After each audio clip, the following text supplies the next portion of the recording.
We love to share inspirational and uplifting stories on this podcast. And today I'm really looking forward to hearing the journey of my guest. Her name is Ishita, and she's based in India.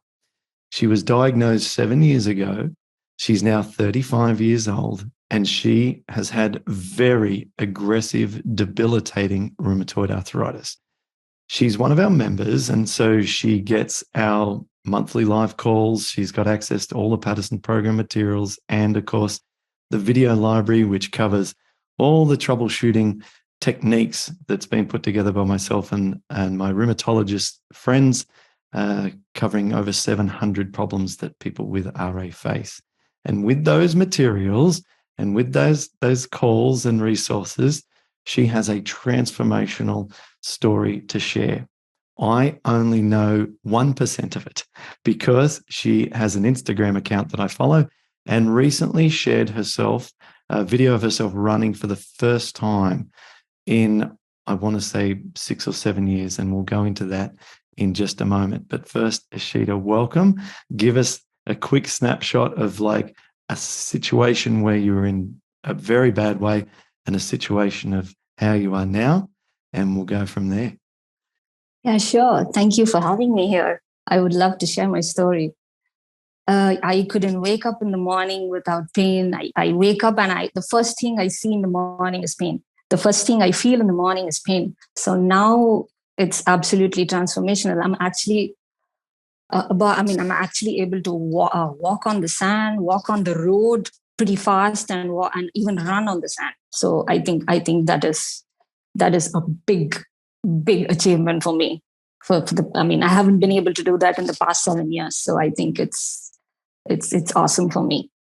It's amazing. Congratulations. And thank you.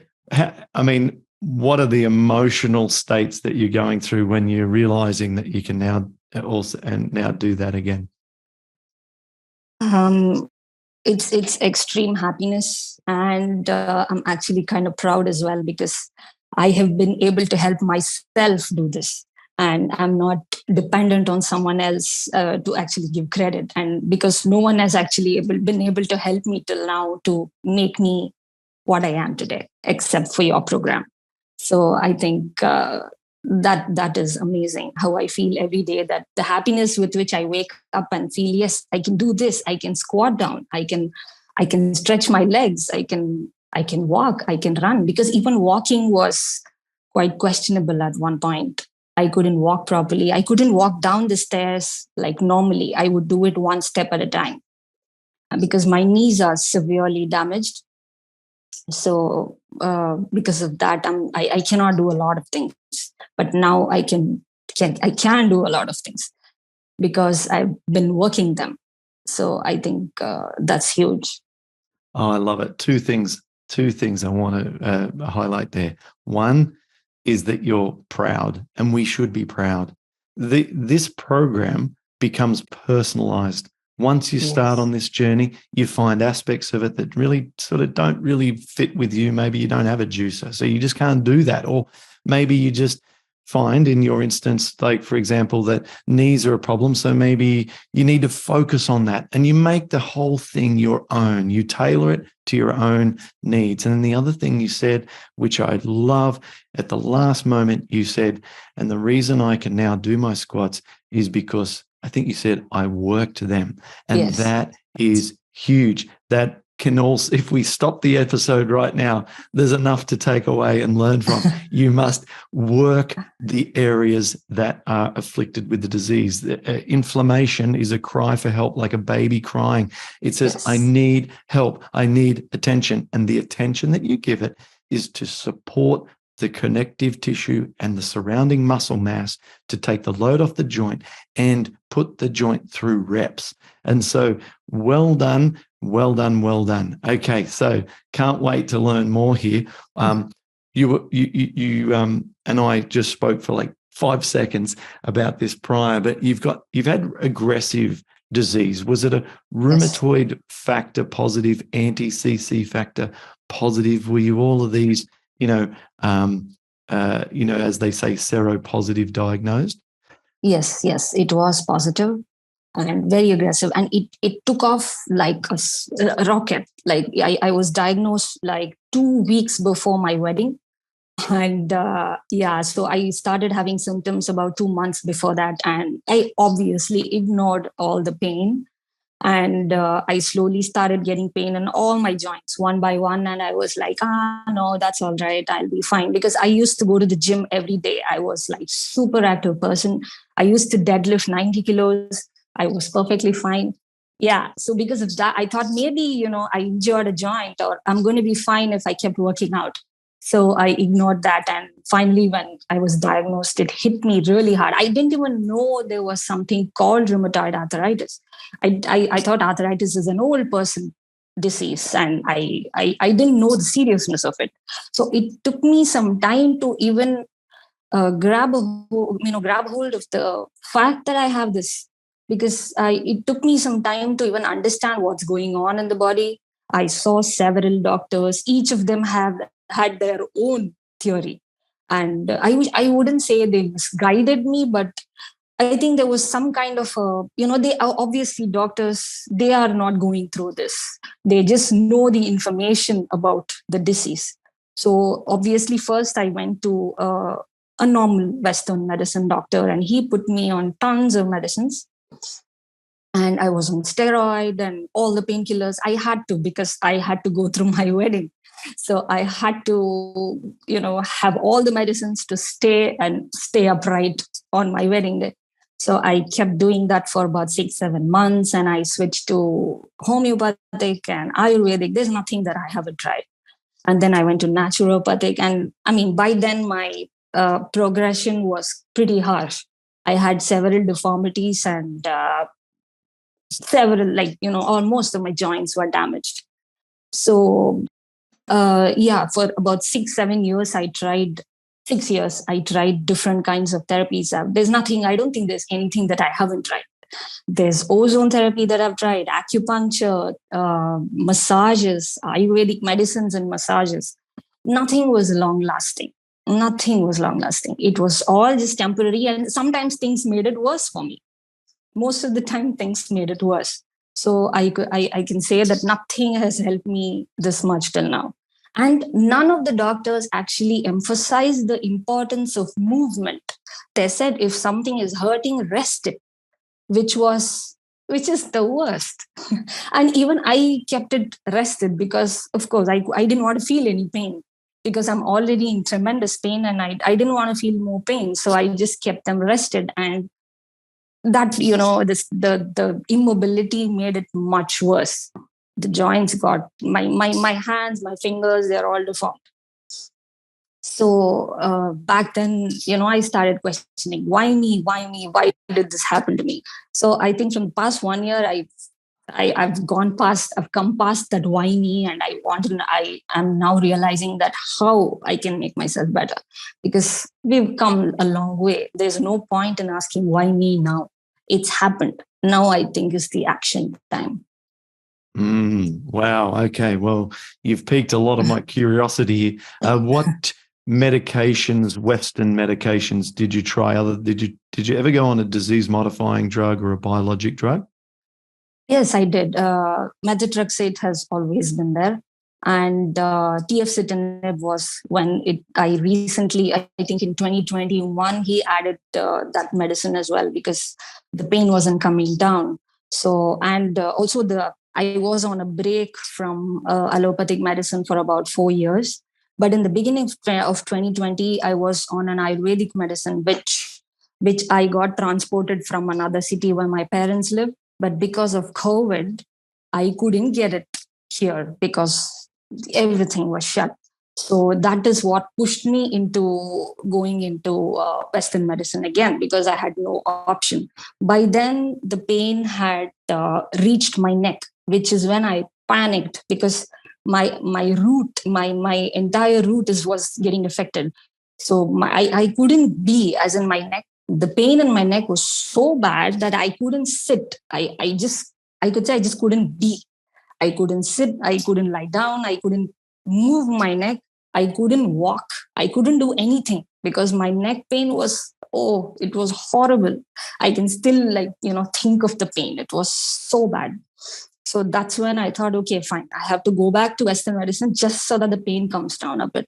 So that's when I started in the beginning of 2020 is when I started allopathic medicine again.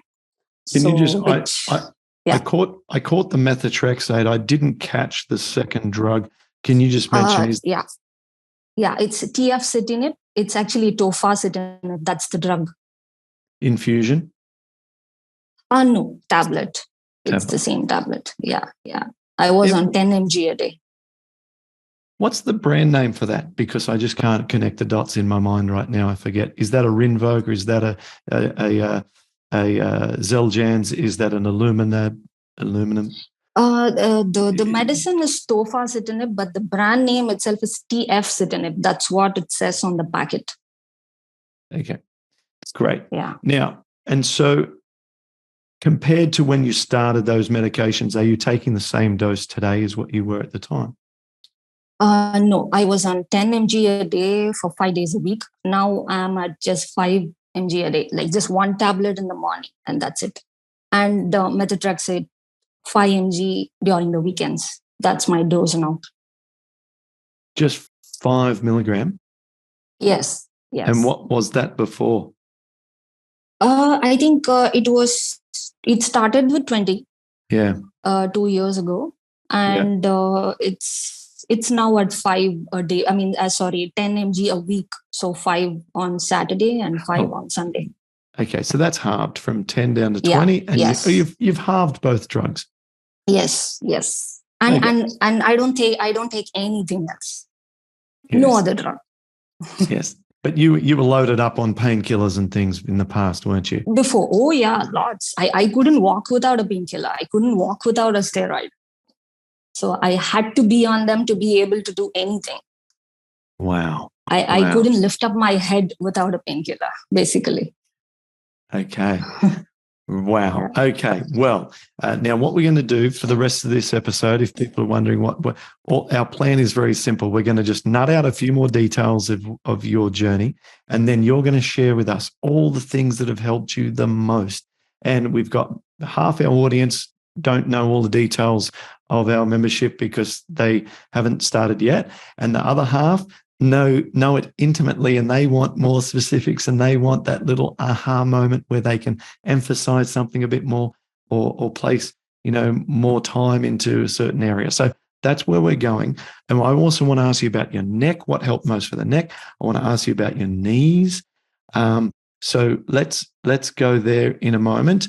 And I also want to find out what your rheumatologist did with regards to these medications. Can you tell me that first? Have they been supportive of the tapering process? How did it go with the doctor? Yes, thankfully, he is open to reducing my medication, though he believes that his medications are working, which I'm okay with. He doesn't ask me anything about, how your pain has come down. Are you doing anything? Nope. He just believes that his medicines are working, and I'm like, okay, fine. It's fine. My work is done. It's okay. That's it. Yeah. He when my neck was so bad, he said, go get an MRI, go meet a physical therapist, and nothing helped. The MRI just scared me even more. That's it. It didn't do anything. Yes. So okay. So at least I'm happy he's open to tapering down my medicine. Yes, that's good. And frankly, I mean, if we be very sort of ruthless about this, that's the best way to utilize our specialist is as the CEO of our own health. They are part of our personal collection of advisors, and those specialists can advise us on medications that are appropriate. For example, you're at childbearing age. I don't know whether or not you're looking to start a family at some point in the future. So that's a consideration, as well as the degree of your symptom severity, joint degradation, all these different things. They'll look at all of that. They can help us with our imaging for X-rays, MRI, as you mentioned a moment ago, help us get our blood tests, referrals and analysis, all the data collection. data collection, and, as you say, allopathic medicine referrals, recommendations. And then we've got to go away and tie that into our big picture of health and minimizing symptoms using all the strategies that we know and we'll talk about in just a moment.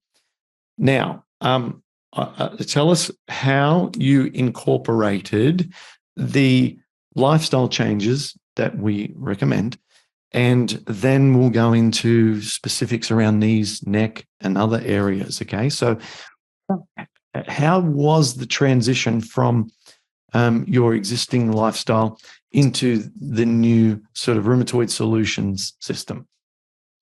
Okay. Actually, it was last year in October is when my life changed, when you had the rheumatoid summit. I attended, it just popped into my phone one day like a blessing in disguise. And I just watched all of the videos, followed it every day. And that's what inspired me to just boom, start it off. I was on a relatively clean diet from the past 7 years. I ate millets and I ate vegetables and relatively clean, but I never eliminated oil. And different doctors said various theories about, don't eat potatoes, don't eat starchy things. It's all the wrong information about food. So I think the knowledge and the correct information about food from the program is what has helped me come so far. And the way you have explained things and the way you have said things about the food and the movement, I think that guided me right to actually follow each step and get where I am.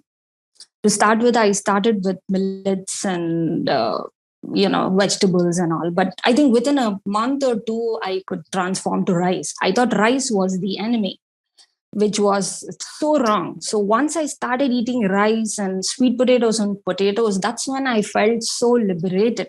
I felt like I have more choice now than before. It's the opposite. So I felt like, I can do more with potatoes, and somehow potatoes and rice are kind of, you're done, you're set. You don't need anything else.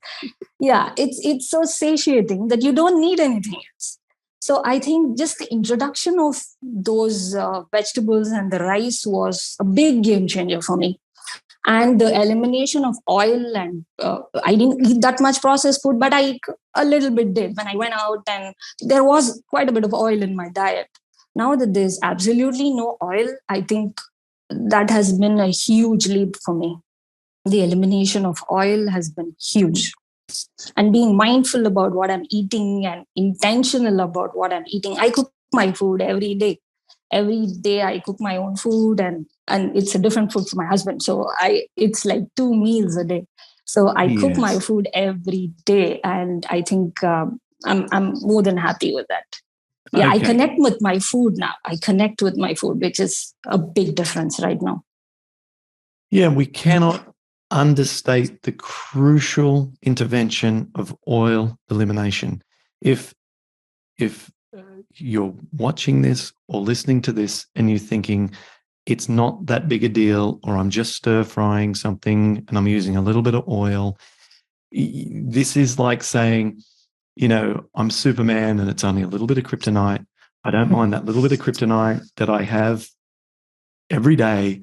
No, it literally is the difference between progress and misery and knee pain and neck pain and higher levels of drugs. It is the breakthrough moment is no oils.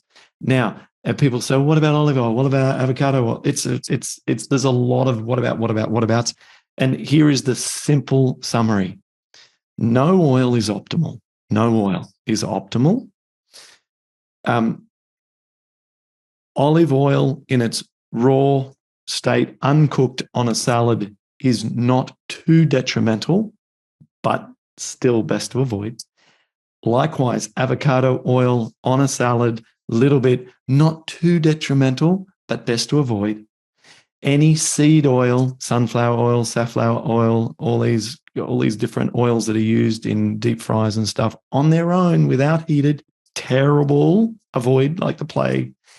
And then finally, heat any oil, any of the above. If the oils are heated, nightmare. As soon as you heat them, nightmare. Doesn't matter if it's olive, avocado, nightmare.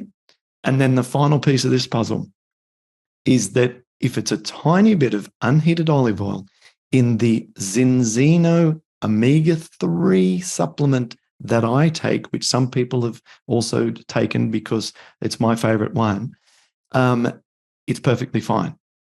Okay, because it acts as a chaperone and protects the omega-3 as it's being absorbed in the body. And that leads us then to the final part of this, which is what about omega-3 supplements, omega-3 oils?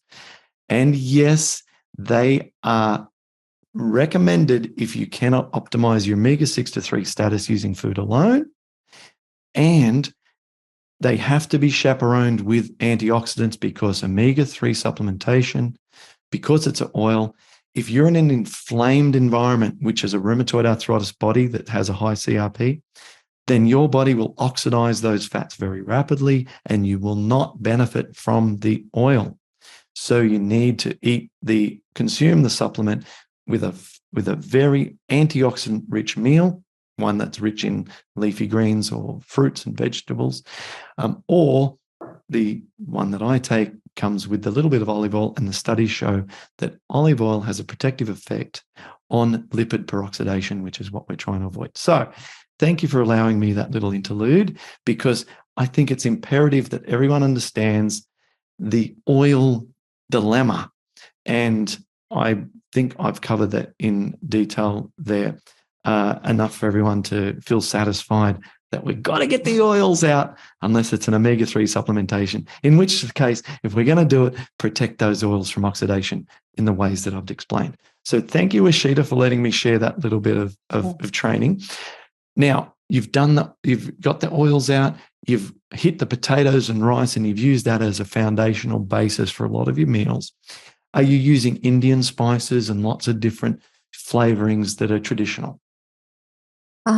Yes, of course. I forgot to mention the celery and cucumber. That was amazing. That was huge as well to get my inflammation out and the pain out. And I have spinach every single day, like one full bunch of spinach. So that has also helped me hugely. And Indian spices, yes, I use about some cinnamon and of course onion, garlic, and ginger. Those I include them all because they add taste and they are so good for the pain. So and ginger is definitely anti-inflammatory.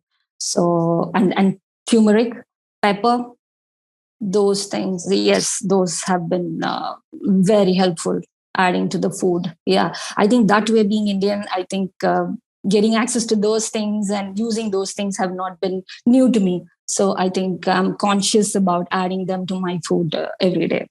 Yes, and let's not skip over this too. Everything you're saying contains these nuggets of value. And people think, oh, it's just onions or garlic, for example. Yeah, I've heard about the antiviral, antifungal effects of these. However, they have specific prebiotics, meaning they're a preferred food for our healthy microbes. So if we're eating those, these foods have specific benefits for repopulating or re-emphasizing certain strains of bacteria that excrete short-chain fatty acids that heal leaky gut. So they're literally medicine, taking onions, garlic, leafy greens, turmeric has these properties as well. Potatoes are a resistant starch. You're eating all of these things that on the surface just sound like, oh yeah, they're just grocery foods. But there's so much science behind this, and yes. So congratulations on these great strategies. Now, how long did it take to see improvements? And as you saw improvements, did you expand your foods more? To begin with, it took me about less than a month to actually sit cross-legged on the floor. I could do that within a month's time. Wow, that's cool. Yeah. And I could. No, I couldn't sit on the floor. I needed help every time. And actually, I forgot to tell you that I'm a photographer, and I need to move my body, squat down, squat up, and I shoot animals. So I need to literally be on the floor to take pictures. So every time I squat down, my husband would pick me back up and put me back down. It was that bad. So now I can do it all on my own. So it took me a month to actually sit on the floor, which was awesome. That was a first step. And within about a month or two, I could see a huge improvement with my neck. I think that's what gave me hope to keep going, because my neck was horrible. So as I saw improvement in my neck, I think that kept me going. It just pushed me to, keep doing what I did and be consistent with what I did. So I think moving my entire body and staying put with this diet was amazing. And I didn't add too many foods for a few months, actually, quite a few months. I didn't add anything new because I was happy with what I was eating. And for me, getting rid of the pain was bigger than choice of food or any other thing. So I think not being in pain was bigger for me than anything else. Anything else. So I continued the same diet and with my neck, I think the main movement was basically first to start with, it was the neck exercises, moving it all around. And planking helped me quite a bit because of the posture. And when you're pushing against the floor, the position actually helped me get rid of the pain quite well. And also I have a trampoline. I started doing the trampoline every day for about 15-20 minutes. So I think that was also a huge liberating thing for me, to actually be able to move and do some cardio and sweat out a bit. So doing the trampoline actually helped me a lot to actually get into position and align. I feel it kind of aligned my spine. I don't know what really happened inside, but me jumping up and down I feel like it aligned my spine and made me stronger. And also the position on the floor with the planking has helped me a lot. And now the trampoline is a conventional size one, right? For an adult, it's not one of those mini rebounders that you get on the floor. It's not this huge one. It's right? About 3 feet radius that you get in a sports shop, which is enough for one person to do it. It can take about 100 kilos. Right. But is it an indoor thing or is it like a backyard sort of scale? You could keep it anywhere, though. It's quite mobile, but we don't have a backyard, so it's inside the house. Yeah, gotcha. So, yeah. So I think the movement created the magic in me. Yeah. And let's just explore why the planks worked a little bit. Because this is just one theory, and it doesn't even matter if I'm on the mark or not. But the concept behind it is one that's valuable, is that engagement of the muscles that are sore is the therapeutic approach. And so in a plank position, and if people are unsure of it, what we've basically got, if you're lying on the ground face down, and then you push the sort of the front part of your body up with your elbows so that your elbows are then supporting your front part of your body, and you're up on your toes at the other end, and you keep your body literally like a plank, like as stiff as possible. And then in this position, your back of your neck muscles are engaged because they have to support the heavy weight of your head. And so these neck muscles are being used in a way they probably haven't been used before, because most of the time they're only being used by just, sitting on top of your shoulders and becoming weak. Weakness is where inflammation loves to go. And so you're defeating the weakness and replacing that with anti-inflammatory molecules that come with working out soft tissue. Yes. So that could have been part of it. And obviously your mobility exercises, fantastic. Up and down, you're getting compression through your spine. There's no science that comes with Anthony Robbins's recommendations on rebounding, because he has a rebounder, but he just says that he does it every day. Like, this is the motivational coach. So Anthony Robbins rebounds every day, gets on his trampoline up and down.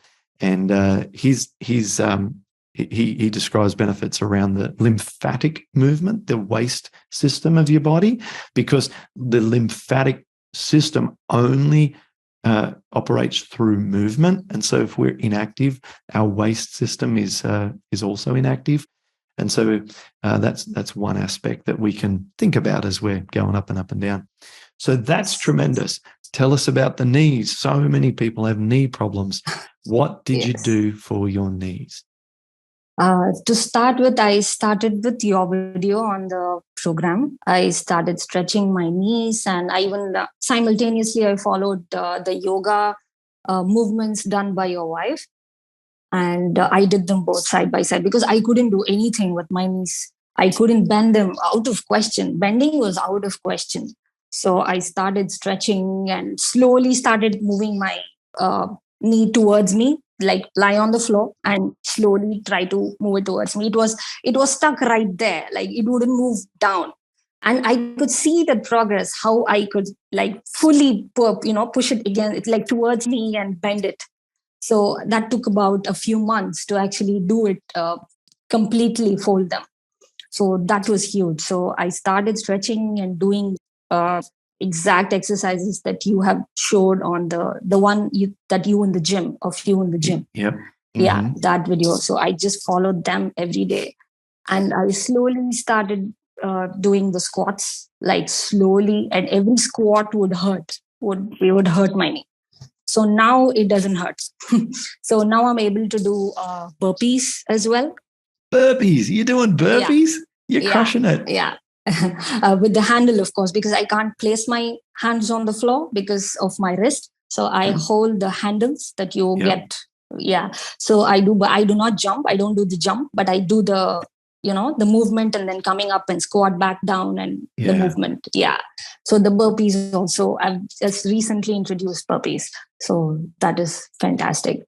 Awesome. Yeah. Hey, you mentioned the little handles. People might want to get a set of those if their wrists hurt. Sure. Yes. I'm thinking that you've got I'm picturing what you've got, but can you just describe it for everyone? I could show you. Is that all right? Yeah, please. This is the handle. Yeah, so you just place it on the floor and hold on here. Uh-huh. Yeah. Yeah. It's a little sort of push-up hack. Yeah, thing. You just keep it on the floor and just hold on here. It has good grips as well. So fantastic. That's pretty good. Okay. Yeah. So for people listening, what it is, it's something you could get on Amazon. It's just a way of having a small bar that's only a few inches off the floor, that's portable, that you can use to give yourself a much more safe and painless way of getting up and down off the floor, particularly if you're doing exercises like burpees, where it's up, stand up, get back down the floor, up off the ground, back down again. And so that's really cool. Okay, so where I want to hear about your first run, because I saw it on Instagram. I thought, wow, underneath you've said, this is my first time I've run in like 7 years. How did you, was that spontaneous, or had you been building up to that? I was building up to that. I kept pushing, saying, it's okay. Let me try after a month, after 2, because I didn't want to injure myself doing something which I'm not ready for. One day, I think I just took the leap and just said, okay, let me try. What's going to happen? It's okay. I'll heal myself. So I just went for it. So I kind of ran for about back and forth for about 10, 15 minutes. And I don't do it too often, but I do it once in a while, probably once in 2 weeks or something like that. So I want to be able to do it at least 2-3 times a week. That's what I aim for. But that felt awesome. I told my husband to record me. Of course, I wanted to record that. That's huge for me.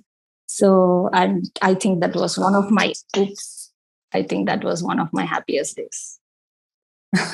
Were there any consequences from that run or any subsequent runs? And are there any things that you do after you do your runs to make sure that your knees feel consistently good again? I keep doing my movements every day. Of course, after the run, it's a bit throbbing, the knees and the ankles, because it's a lot on the ankles as well. And my ankles are also deformed, like quite badly. And because they go outward, they don't go straight, they go this way. So I have to work both of them every day to keep it going. I move them every day so that it doesn't get worse. And there's enough blood flow, and there is no not movement. So I do it before and after. Whenever I go for a walk or a run, I make sure I stretch myself a bit and warm up myself so that there is no serious consequence. Yeah, fantastic. I've just uploaded a brand new set of upper body and lower body workouts to the members area. So this is going to be now moving forward my recommendation, complete across the board. This is the exercise routines I recommend. And so check those out, because you might want to take a look at incorporating more calf strengthening exercises, which can potentially assist with your ankles. The ankles I've found over the years, best recommendation for ankles are don't irritate them by rolling in on them. That's number one. Okay, no irritation, because a setback is going to be 10 times more negative than the positive impact of any exercise, right? So there's the avoidance of irritation. And then secondly, to just build leg strength. The stronger the leg muscles, it seems to have a therapeutic effect on the ankle without necessarily having to target the ankle. We just benefit from long, stronger legs. Yes, that's true. That's true. Actually, the more it hurts, the more you have to do it. It's so ironic. When I feel a little bit of pain or when it's stiff, I actually move it. I actually kind of work my ankles. Like I stand on one ankle and then shift and then do that. And that actually helps immediately. It's immediate. It's so unbelievable. Actually, healing is pretty simple. Like the food you eat is simple. The movement is simple. Simple is what heals, which people don't understand. They feel it needs to be complicated. That's when it's believable. But I think it's the other way around. It's simple. It's how you put it to action and take action. I think that's what's changed my life. Actually, the intention to heal is what's changed my life, because I had befriended the pain. I thought it's my best friend. It kind of had become my identity. I thought me, Eshita, and the rheumatoid arthritis, it comes around, it comes together. But now that I have unfriended it, is when I can see a lot of changes. I have become my own best friend, but I have unfriended my pain. So I think that's that difference, that switch has helped me change my mindset like leaps. So I think that's been a game changer for me. Yeah, that's tremendous insight. What other, along the same lines, insights have you gained? I think this is really, really valuable. I love the unfriending. What else do you tell yourself? What else does Ishita say to herself or believe that has helped you so much? I think if you have the intention and if you believe you can do it, I think you can do it, is what it is. I don't think you should step back saying, there's a limitation in food. I have to move my body. I don't think so. I think being in pain is huger than all this for me. As in, not being in pain should be the number one priority. I don't think you should be thinking twice to implement all these things. I think that should be number one. I think you have to do anything to not be in pain. I think that was my motive. I took it up as a challenge, saying, yes, I have to do this. I was in misery. I thought just before the summit and during COVID, after I got my vaccination, the second vaccination, my neck got horrible. Again, my neck was aggravated. And that's when I was in like rock bottom. I hit rock bottom then. I was helpless, hopeless. I didn't know what to do about the pain. That's when I was like, no. After that, I watched the summit and I was like, no, I have to help myself. Nobody is going to come for my rescue. I have to help myself. That's when I realized, no, I am there for myself. No one's going to come for my rescue. So that's when that shift in mindset actually changed my life, that I can only do it for myself. No one's going to understand my body better than I do. And I started implementing one by one, and nothing was putting me off, saying, no, you can't do this, you can't do that. I said, no, I can do it. Why not? Why can't I do it? What is stopping me from doing it? I will do it. I have to move. Yes, I will move. I will move my knee. Though I'm in tremendous pain, I will move it. I shouldn't eat that. Fine. I will not have oil. I will not have deep fried stuff. It's okay. I'm not missing anything. In fact, I'm doing my body a favor. So I think those kinds of small changes have actually helped me a lot. Now I don't miss all those food. I don't want to eat fries. I don't want to eat a burger. I'm absolutely fine. My taste buds have changed. My body has changed. I don't feel hungry every few hours. I just eat 2 meals a day and I'm happy with that. I don't get hungry, the unnecessary hunger where you crave for sugar or something, nothing. Junk, absolutely nothing. I'm happy with my fruits and vegetables. I'm absolutely fine with that. So I think the acceptance that you have this and actually want to do something about it and heal yourself is something I think we should all realize and work on ourselves. Nothing is impossible. Gosh, this is absolutely wonderful. You know what? When my friend and I go and do our stand-up comedy shows that we've gotten back into, it's been a lot of fun in the last sort of few months. I've gotten right back into it and touring with him. Whenever we go out for dinner pre-show, before our show, we're going to have dinner together, we always eat Indian food. I mean, the Indian food for us is the go-to because of my limitations. I don't want to be going out to, fast food chains. I want to have an Indian meal because I know when I go there, I'm going to eat a delicious, like my favorite food in the whole wide world. And it's so good for me. And it's available at most towns that we travel to, and I always find a great Indian meal. And we have some kind of like yellow dal, and I eat a naan bread without butter. I have a little side salad of my onions, as we talked about, and tomato, sometimes cucumber slices, and it's just amazing. And you're in an environment where you're living also that can support you to eat the most wonderful traditional Indian food and lack nothing. Yes, exactly. That's so true. I don't need anything else. I have potatoes, which are fine if they're not deep fried. They're delicious as they are.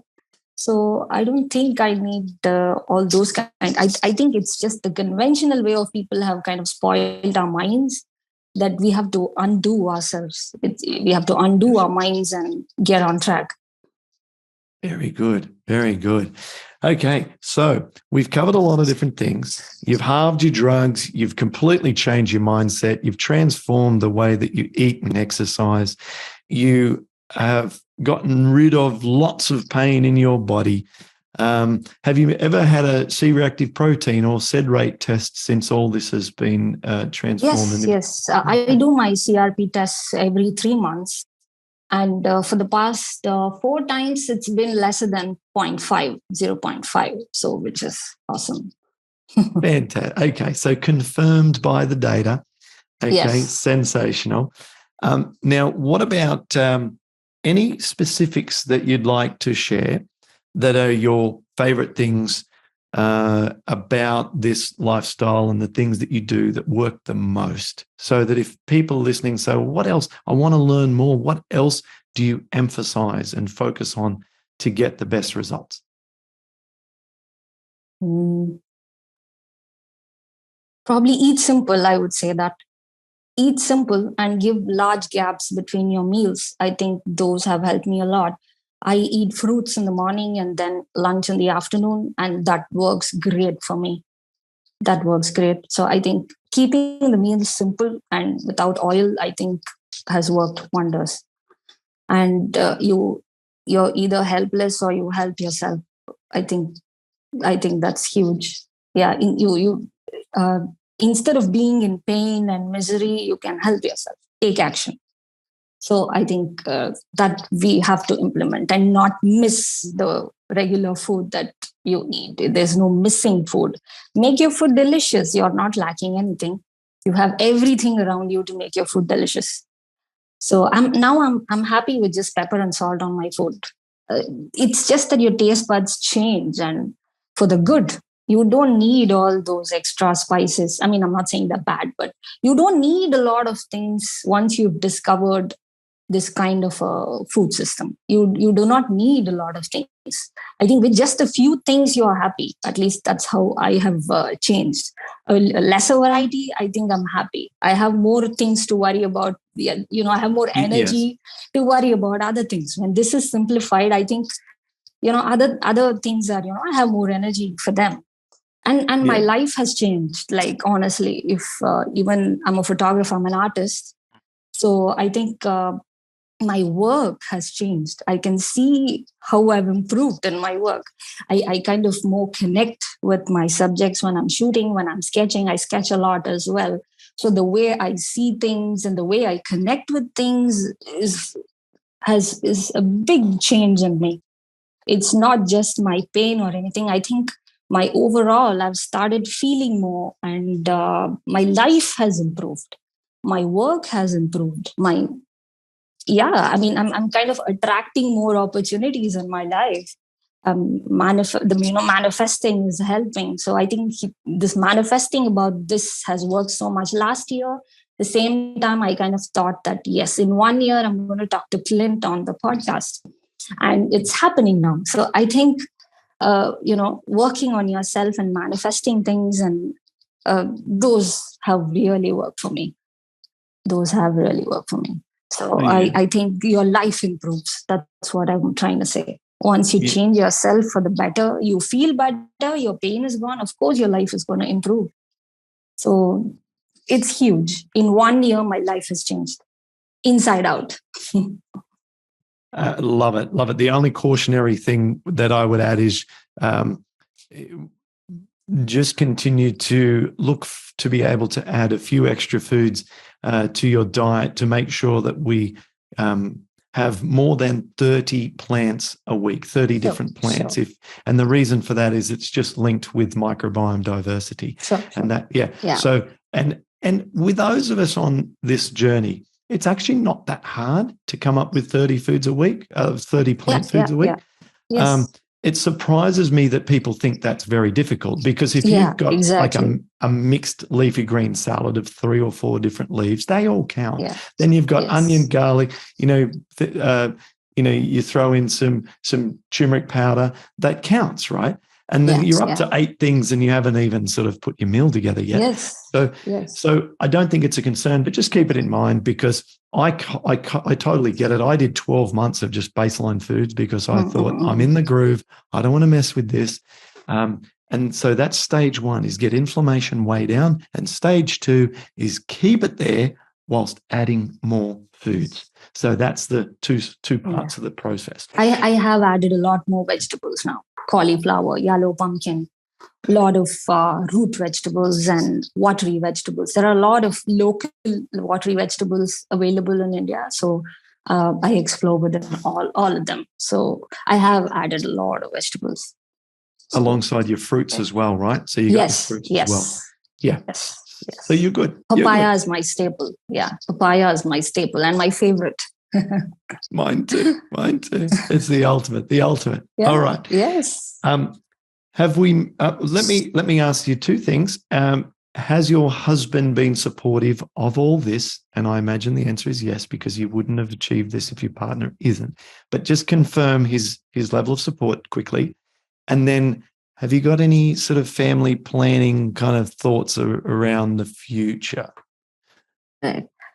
Yes, right from day one, my husband is extremely supportive. He's come to all of my photo shoots. He's the one carrying me and the bags. So he's always been there for me. Yes, he's always been there. He's supporting every day. I have a support with whatever I do. He was so happy that I'm talking to you today. He's so updated with my life. He's my best friend. So yes, he is with me every time. And no, we are not going to have children. I think that's something we planned long back. We are happy, just the 2 of us. Yeah. We want to keep all the money. Yeah. I love it. Well, I tell you what, it takes a lot of pressure off. It takes all the Yes. pressure off your timeline, the medications that you take, the True. the focus of lots of attention, and you have jokingly mentioned the money. There's also a big aspect there as well. And so, given that you've made that decision in the past, I can definitely say that it makes life simpler for you, and with comfort in that area, then you can focus all your attention to getting as Yes. well as you possibly can. True. Yeah. True. Yeah. Okay. I'm already going through a lot, so maybe I don't want to put my body through a lot more. Sure. Absolutely. Absolutely. And then, have we missed anything? Is there something that you wanted to share that you haven't yet? Or do you think that we've forgotten one aspect or two? Anything? I guess we've covered quite a bit. Yeah, I don't think one thing is that there is no cheat day at all. Every day you eat right and you move. So there is no two ways about it. There are no cheat days because you cheat yourself, for which you pay the next day. So yeah. And one more thing is that I used to be, very fearful about if this food is going to affect me, or is it going to flare me up, and what if it causes pain. And now my fears come down a lot. I'm like, yes, I can deal with it. As much as possible, 90% of the time I eat safe. Actually, 95% of the time I'm always safe eating. I don't eat out at all, probably like once a month or something. And even then I make sure that I'm not eating any oil, or I'm extremely careful. I have 1 or 2 restaurants where I go to, and they know the drill. So I think, yes. So I think just saying, that just don't cheat. Just don't cheat. Yes, basically. Exactly. Yeah. No yes. cheat. Yes. No cheat. Yeah, love it. Yeah. All right. Well, Eshita, it's been an absolute pleasure to watch you on Instagram, and now to have you here as a guest on our podcast. If people want to reach out to you on Instagram, what is your handle? It's actually my full name, Eshita Prasanna. Eshita. And you want me to spell it to you? Yeah, why not?